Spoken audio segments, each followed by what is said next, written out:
अक्सर आपने लोगों को ये कहते हुए सुना होगा कि यूपीएससी की परीक्षा पास करना कोई बच्चों का खेल नहीं है।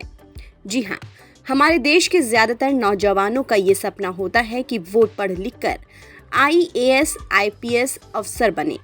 और वहीं लाखों की तादाद में उम्मीदवार इस परीक्षा की तैयारी में सालों बिता देते हैं और दिन रात एक करके इस परीक्षा की तैयारी करते हैं। पर इसके बावजूद बहुत कम ही ऐसे उम्मीदवार होते हैं जिन्हें पहले ही प्रयास में इस इम्तिहान में कामयाबी हासिल हो जाती है, क्योंकि हमारे देश में यूपीएससी की परीक्षा सबसे कठिन परीक्षाओं में से एक मानी जाती है और इसे क्रैक करना बेहद ही मुश्किल होता है। यूपीएससी की परीक्षा क्रैक करना जितना मुश्किल होता है उतना ही मुश्किल यूपीएससी बोर्ड का इंटरव्यू होता है। बोर्ड कैंडिडेट से ऐसे सवाल पूछता है कि कैंडिडेट का दिमाग चकरा जाए।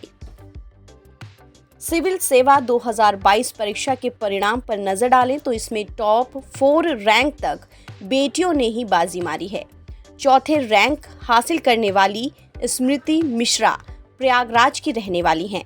स्मृति ने यूपीएससी की परीक्षा तीसरे बार में क्रैक की है। इससे पहले दूसरे प्रयास में जब स्मृति प्री क्वालिफाई नहीं कर पाई तो वो टूट सी गई थीं।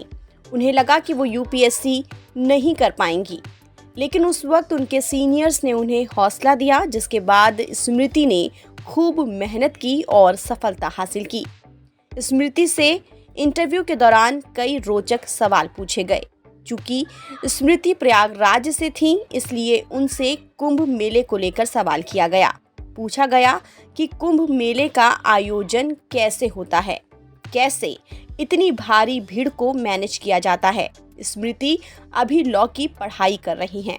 ऐसे में उनसे पूछा गया कि अगर आपको कानून और जिंदगी में से कुछ एक चुनना हुआ तो आप क्या चुनोगे। इस सवाल का स्मृति ने भी बड़े ही अलग अंदाज में जवाब दिया। उन्होंने कहा, लोगों की जिंदगी बेहतर हो, लोग अपनी जिंदगी को एंजॉय कर सकें, इसलिए कानून बनाया जाता है। इसलिए मैं कानून का ही चयन करूंगी। कानून से लोगों की जिंदगी बेहतर और सरल हो सकती है। स्मृति का ये जवाब सुनकर बोर्ड के सदस्य भी हैरान हो गए। बस फिर क्या था, उन्हें आईएएस अफसर बना दिया गया। स्मृति ने आगरा से 12वीं तक की पढ़ाई की है। इसके बाद वो दिल्ली आ गई। यहाँ मिरिंडा कॉलेज से उन्होंने बीएससी की पढ़ाई की। अब ड्यू से ही लॉ की पढ़ाई कर रही हैं। स्मृति मिश्रा बताती हैं कि उन्होंने कभी इस बात पर ध्यान नहीं दिया कि उन्हें 8 घंटे पढ़ना है या फिर 10 घंटे। वो हमेशा टॉपिक तय करती थी, उसी के हिसाब से आगे पढ़ाई करती थी।